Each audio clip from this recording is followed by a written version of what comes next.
Praise the Lord. आप सभी को जैमसी की हम प्रभु यीशु के नाम की स्तुति और प्रशंसा करते हैं। आप सभी का स्वागत है हमारे यूट्यूब चैनल आमीन मसीह टीवी में। अगर आप इस चैनल पर नए हैं तो आप इस चैनल को सब्सक्राइब करें और बेल आइकन के बटन को प्रेस करना ना भूलें, ताकि हर एक ऐसी नई वीडियो आने वाली का नोटिफिकेशन आपको मिल सके। Praise the lord. प्रभु यीशु मसीह आप सभी को बहुत सारी आशीष और बरकत दे। और आज हम प्रार्थना के विषय में परमेश्वर के कलाम से सीखेंगे कुलसियों 4:2 कि प्रार्थना में लगे रहें और धन्यवाद के साथ उसमें जागृत रहें, सुचेत रहें और निरंतर प्रार्थना में लगे रहें। पहला थिस्सलुनीकियों 5:17। सो मेरे अजीज बहनों भाइयों, हमें निरंतर प्रार्थना में लगे रहना है और प्रभु की स्तुति करते रहना है, क्योंकि प्रार्थना हमारा संपूर्ण कवच है। हर लम्हा उसकी उपस्थिति में जीना एक प्रार्थना है। अंधकार की शक्तियां जो इस संसार और परिस्थितियों को प्रभावित करती हैं, उनके विरोध में डटना एक प्रार्थना है। हमारे युद्ध के उतरने से पहले परमेश्वर की विजय का दावा करना एक प्रार्थना है और उसके सामने दिल खोलकर रखना, परमेश्वर के सामने हमें दिल खोलकर रखना एक प्रार्थना है। परमेश्वर के साथ संपूर्ण रिलेशन रखना एक प्रार्थना है और मसीह के खुशखबरी को पूरा कर ली, जो भी हमारे सामने चुनौतियां आए और उसका सामना करना एक प्रार्थना है और संपूर्ण कवच है। परमेश्वर के साथ निकट संबंध रखना और एक प्रार्थना है और ये प्रार्थना के द्वारा ही सब कुछ संभव हो सकता है, क्योंकि प्रार्थना हमारी सफलता की कुंजी है, जिससे हम स्वर्गीय झरोखे खोल सकते हैं। और जब हम प्रार्थना करते हैं तो प्रभु भी स्वर्ग के झरोखे हमारे लिए खोल देता है और हमारे लिए आशीष और अपरंपार की वर्षा करता है, अपनी दया की आशीष हमें देता है और ताजो हम प्रभु की महिमा स्तुति में और बढ़ते चले जाएं। और परमेश्वर भी उनकी मदद करता है जो तन और मन से प्रार्थना करते हैं। सो हम वियतनाम के पास्टर हाँ की कलीसिया में कुछ ही वर्षों में 29 से 5,000 के ऊपर तक वृद्धि की और वो कलीसिया बढ़ने लगी और तरक्की करने लगी। और जब पास्टर हाँ से इस वृद्धि के रहस्य के बारे पूछा गया तो पास्टर हाँ ने उत्तर दिया कि जब आपके पास समस्या हो तो प्रार्थना कीजिए। जब आपके पास बहुत सारियां समस्या हो तो और भी ज़्यादा प्रार्थना करिए और ज़्यादा अधिक प्रार्थना करिए। और कमजोरियों के बीच, निर्बलताओं के बीच, बीमारी के बीच आप प्रार्थना कीजिए, प्रभु आशीष देगा। और पास्टर हाँ बताते हैं कि शाम 6 बजे कलीसिया में एक अच्छी प्रेयर होती है, अच्छी प्रेयर सभा होती है, इसलिए परमेश्वर उस कलीसिया को बढ़ा रहा है और परमेश्वर आशीष दे रहा है। और जब हम भी अपने परिवार के साथ मिलकर प्रेयर करेंगे और प्रभु आशीष देगा, प्रभु बरकत देगा। और इसीलिए पास्टर हाँ ने खोज निकाला कि प्रार्थना ही सब कुछ है और प्रार्थना ही हमारी जिंदगी का पहला मंद होना चाहिए, पहला स्थान होना चाहिए। प्रार्थना हमारे सूची का पहला स्थान होना चाहिए। जैसे चालक, विमान का चालक, हवाई जहाज का चालक, कैप्टन, पायलट जब भी उड़ान भरता है तो अपनी पड़ताल सूची का वो निरीक्षण करता है और तब वो आगे जहाज को चलाता है कि कोई उसमें खराबी तो नहीं है, तेल पूरा है, सभी कुछ वो देखता है। तब वो जहाज को चलाता है। और अगर एक इस पहली सूची का वो उल्लंघन कर देता है तो बहुत सारी जिंदगियां खतरे में पड़ सकती है। और हमारा प्रार्थना का भी ऐसा ही होना चाहिए। प्रार्थना एक जहाज के पायलट की तरह होनी चाहिए कि हमारी पड़ताल सूची का पहला तथ्य सदैव प्रार्थना होना चाहिए। यदि हम प्रार्थना करना छोड़ देते हैं तो हमारा घर परिवार और बहुत सारे हमारी जीवन में तंगी कष्टी खतरे आ सकते हैं। शैतान हमारे परिवार में गड़बड़ी ला सकता है। सो मेरे अजीज बहनों भाइयों, प्रार्थना में डटे रहें, प्रार्थना करें ताकि वैरी की हर योजना जो अपने खिलाफ हमारे खिलाफ उसने बनाई है वो फेल हो सके, उनके तीरों को परमेश्वर नष्ट कर सके। सो प्रार्थना कीजिए। और एक और प्रभु के दास पास्टर क्वांग वियतनाम में जो जेल में 6 वर्ष उसने बताए, और प्रार्थना के विषय में वो कहते हैं कि मैं अपने काम में इतना व्यस्त था कि मेरे पास प्रार्थना के लिए कोई वक्त नहीं था। पर जेल में मैं परमेश्वर के प्रति धन्यवाद था और उसने मुझे प्रार्थना के लिए समय दिया। प्रार्थना के लिए 6 घंटे का समय मेरे पास था और मेरे पास समय था कि मैं अपनी मंडली के प्रत्येक सदस्य को याद कर उनके लिए प्रार्थना कर सकता था, अपने परिवार के लिए प्रार्थना कर सकता था, अपने सभी बहनों भाइयों के लिए वो प्रभु का दास प्रार्थना करता था और 6-6 घंटे वो प्रार्थना करता था।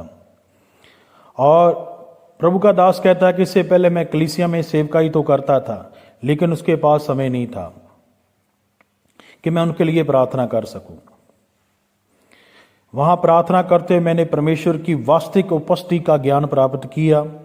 और जब आप घुटने टेक कर परमेश्वर के साथ पूरे मन से प्रार्थना करते हैं तब ठीक उसी जगह पर आप परमेश्वर की हजूरी को महसूस करते हैं। सो मेरे अजीज बहनों भाइयों, और हमें इन प्रभु के दासों की गवाहियों से सीखते हैं कि चाहे उल्ट हालात हो आप हमारे जीवन में, लेकिन हमें प्रार्थना करना नहीं छोड़ना है। हर समय धन्यवाद करता है, सुख में दुख में लगातार प्रभु का धन्यवाद करें, उसकी स्तुति करें और उसकी महिमा करें। दुख में सुख में हर समय परमेश्वर की महिमा करनी है ताकि प्रभु आपको महान आशीष और महान बरकत दे। और समस्याओं के बीच में आपने प्रार्थना करनी है कि ताकि प्रभु आपको उत्तर दे और आपकी समस्या को हल करे।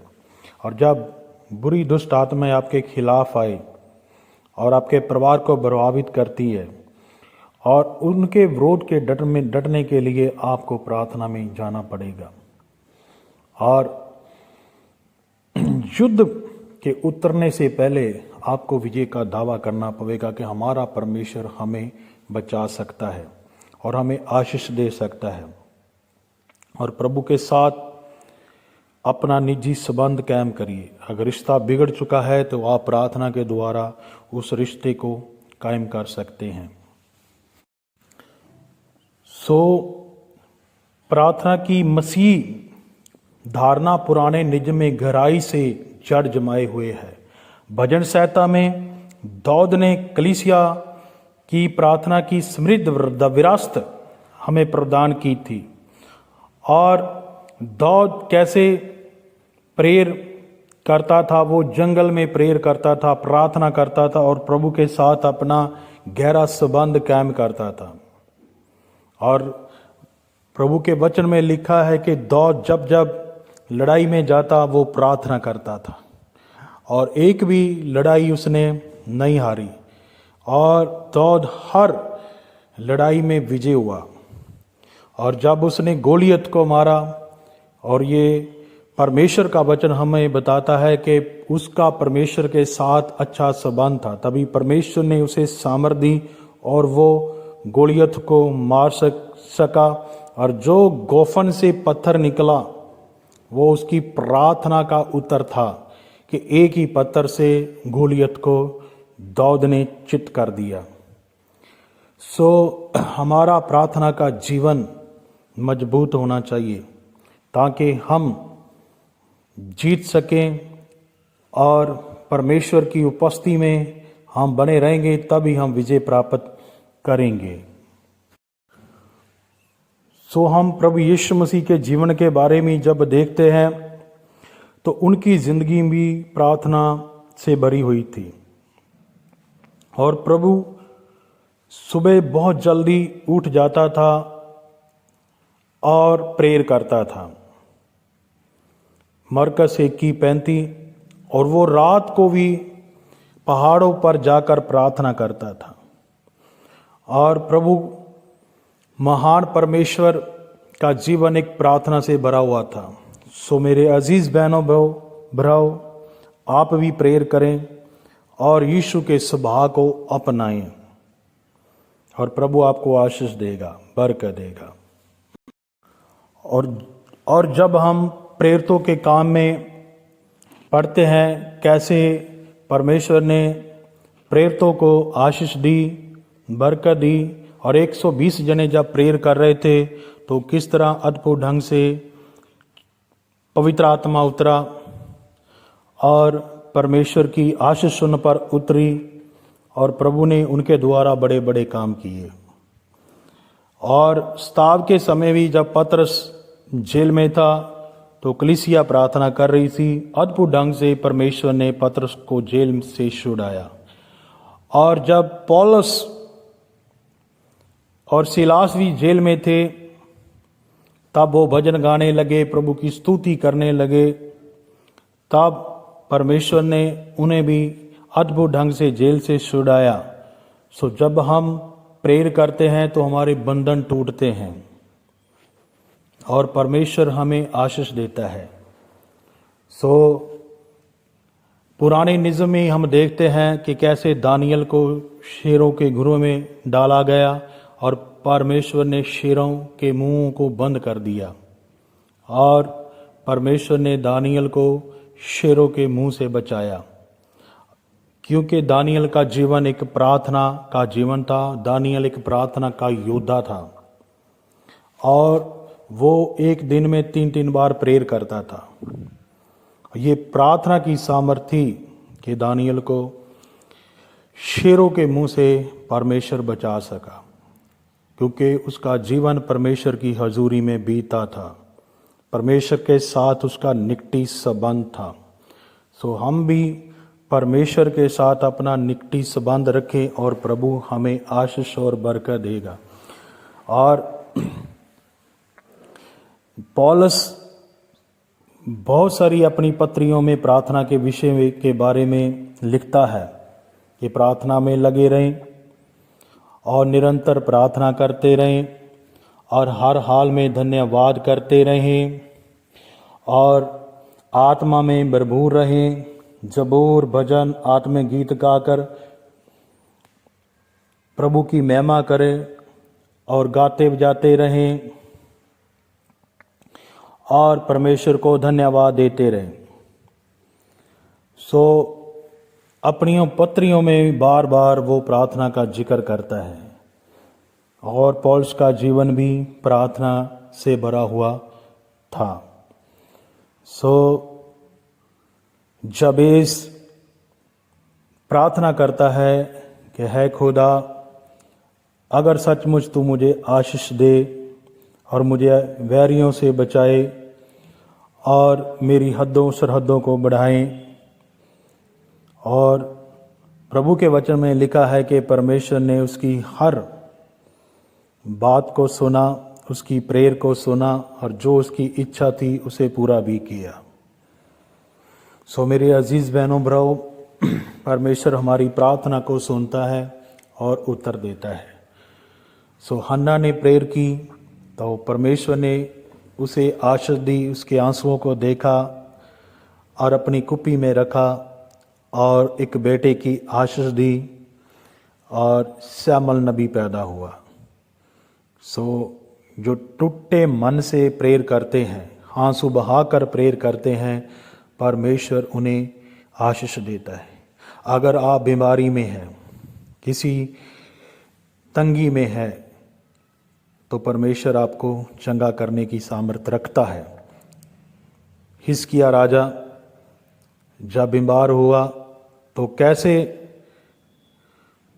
उसने टूटे मन से प्रेयर की, रो रो कर प्रेयर की, तो प्रभु ने उसे चंगा किया और उसकी उम्र को 15 साल और बढ़ा दिया। और जब वो टूटे मन से प्रेयर करता है कि खुदा मेरे भले कामों को चेते कर, सो परमेश्वर उनकी प्रार्थना को सुनता है। हमारी प्रार्थनाएं भी सुनी जाएंगी। बस अधीन होकर प्रभु के चरणों में आए और परमेश्वर आपको आशीष देगा, बरकत देगा और अधिक प्रार्थना, अधिक सामर्थ। अगर जितनी ज़्यादा आप प्रेयर करेंगे, प्रभु उतनी ज़्यादा आपको सामर्थ से भरेगा। और अगर हम प्रेयर कम करेंगे तो हमें उतनी कम आशीष मिलेगी, कम सामर्थ हमारे जीवनों में रहेगी। इसीलिए मेरे अजीज़ बहनों भाइयों, परमेश्वर आपको आशीष देना चाहता है। अपने प्रार्थना के जीवन में बढ़ोतरी करें, परिवार के साथ प्रार्थना करें और मिलकर प्रार्थना करें, चर्च में जाकर प्रार्थना करें, प्रभु आपको बरकत देगा। सो आइए हम प्रेयर करते हैं। स्वर्गीय परमेश्वर, तेरा धन्यवाद, तेरी स्तुति, तेरी महिमा करता हूँ। मैं सभी बहनों भाइयों के लिए प्रार्थना करता हूँ, उनको आशीष दे, प्रार्थना वाला जीवन उनका बने और वो लगातार प्रेयर करने वाले बने। हर अंधकार की शक्ति जो उनकी प्रेयर में रुकावट डालती है, नष्ट हो जाए खुदा। और प्रभु यीशु मसीह खुदा, तेरी महिमा, तेरी स्तुति में अपना समय बताएं। लगातार परिवार समेत प्रार्थना में अपना समय बताएं। धन्यवाद, तेरा शुक्र करता हूँ और ये प्रार्थना प्रभु यीशु जी आपके पवित्र नाम से मांगता हूँ, आमीन। सो प्रभु आपको बहुत सारी आशीष दे। God bless you. इस चैनल को आगे शेयर करें और सब्सक्राइब करें। प्रभु बहुत सारी आपको बरकत देगा, आशीष देगा। God bless you.